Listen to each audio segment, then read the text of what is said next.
Sir. Talking about ecopopulism, the beauty about what Van Jones puts in really well done is that he realizes that systems, not only natural but populations, ecosystems, and Earth as a whole, it's a dynamic system. And like Ms. Jennifer here, she alluded to all the autism, the increase of autistic babies. Why? These changes always occur. And he grasping all these alliances. The beauty about this book is he includes, he tries to include everybody, not exclude. And the alliances that he brings to answer these questions, I believe, is the strong point about this book. Well, it seems that the beginning of the Green Movement was a lot of individual constituencies who were fighting with each other over an agenda. And it seems that Van Jones is saying, stop the fighting. Everybody has a valid point. Let's all work together. Like this gentleman raised an issue of money, which contributed to the conversation. He's not the enemy. We do have to pay for this, and we have to figure out a way to do that. And by making that comment, we got good ideas about how to pay for that. This is more or less a model of what we need to do as a nation and as a world, because pollution knows no borders. Toxins don't know which country you belong to, how rich you are, how poor you are, or where you live. They just kill. Other comments? And for the sake of our children, it really shouldn't take the U.S. to fully collapse for us to realize our mistakes or factors that could have contributed to it. And tragedy is kind of funny like that. In retrospect, you can always come up with a better way to do things. And the time is now. The time is now. Yes. One of the things that I really appreciate from Van Jones' book is that he takes what seems to be a personal problem, like I don't have enough money and I don't have a job and it's on me to find it, and turns it into a societal problem. You don't have a job and you don't have money because of the way that the machine has worked, and it needs to stop working and it needs to change. And what he talks about is how we can make those changes, small changes, and being just open-minded enough to hear somebody else's point of view. And that's what I was talking about earlier, about the environmentalists and the social activists coming together, because that's where the power is. Somebody had said earlier, going to your state legislator or going to your congressman, one voice may not be heard, but when you put those two strong entities together, that's when we can really start to see what Van Jones talks about is this green movement, this entire movement happening and creating change. And if I can add, one way to make your voice heard too is with how you spend your money.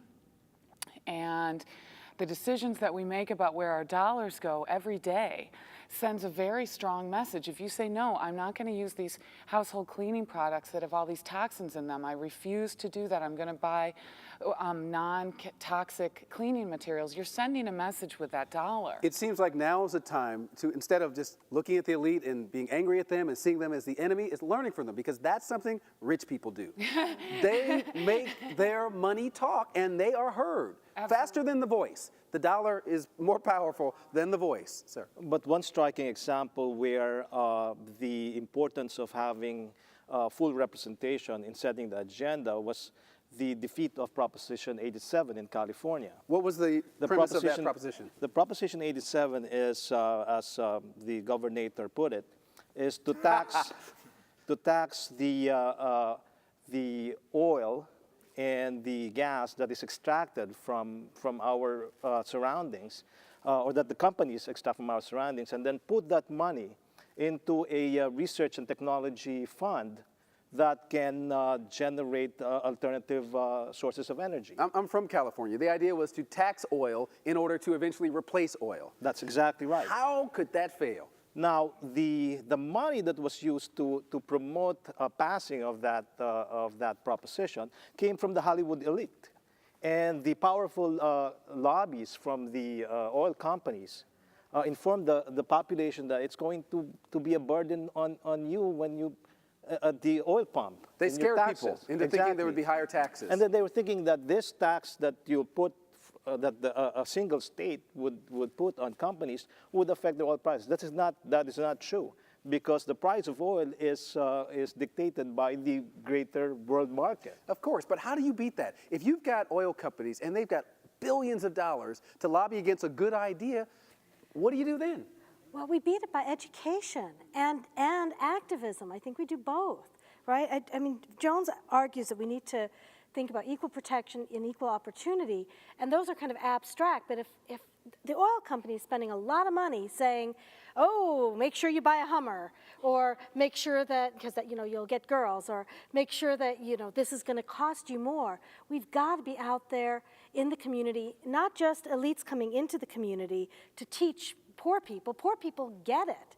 We just have to get the information out there. If poor people can hear that, this is going to end up helping your kids, they're not going to get fooled. Whenever it seems hopeless, like how can we defeat the oil companies with all their money, you just think about the history of this country and all the changes that have been made. How did any of these things happen? How did all of us get to this college on this day? Yeah. Somebody somewhere in the past saw this day, and that's why it's here. And so we've got to see that future day. That's what it And is. people can do it.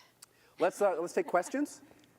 Hello, my name is Larry Jordan, and I'm an automotive student from Kennedy King, and I was just asking what other resources, like how could we get prepared for the automotive perspective of going green? He wants that job. What does he do?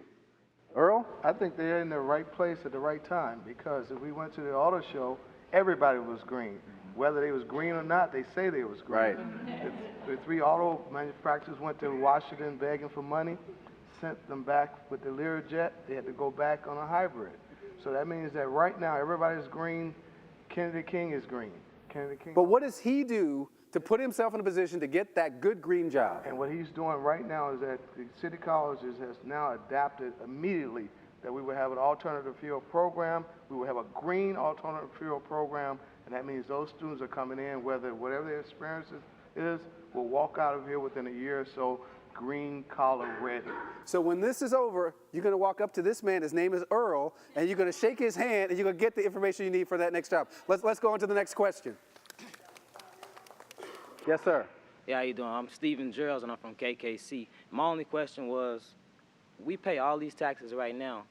Why can't they be mandated immediately, like it's mandated for us immediately to pay taxes on, let's say, cigarettes or alcohol? Why can't that stuff be mandated immediately, like you just said? Now, Sensible question. to be Why done is change right so away? slow?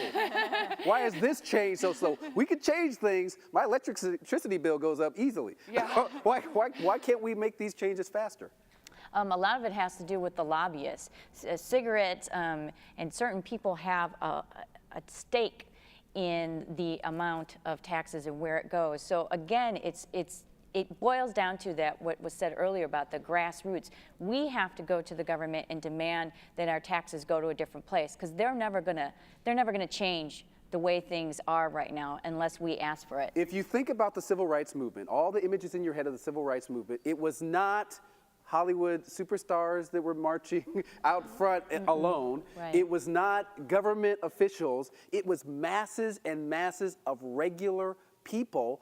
That's what makes change. The celebrities get attention, but they have to draw a crowd. Otherwise, nothing. And right now, if we use the stimulus package as an example, we saw AIG collected billions of dollars from the government and used part of it to pay their executive bonus, even without working, based on some kind of contracts. And because of public outcry, a lot of them has returned back that money to the government cover right now. Can you imagine what it would take for somebody to write millions of dollars worth of checks back to a company? That was because of public outcry. Okay, That's so the power of the people. People, exactly. So The united voice. Others? And there's also, I think he raised an excellent point, because in Europe, the price of gas per liter or per gallon is more than 4 times as much as we pay here. And the reason for that is they don't want everybody driving cars. They want everybody to ride public transportation. And the money that those rich people who drive cars pay for the expensive gas is put into the funds for funding public transportation. So this can work. This can work.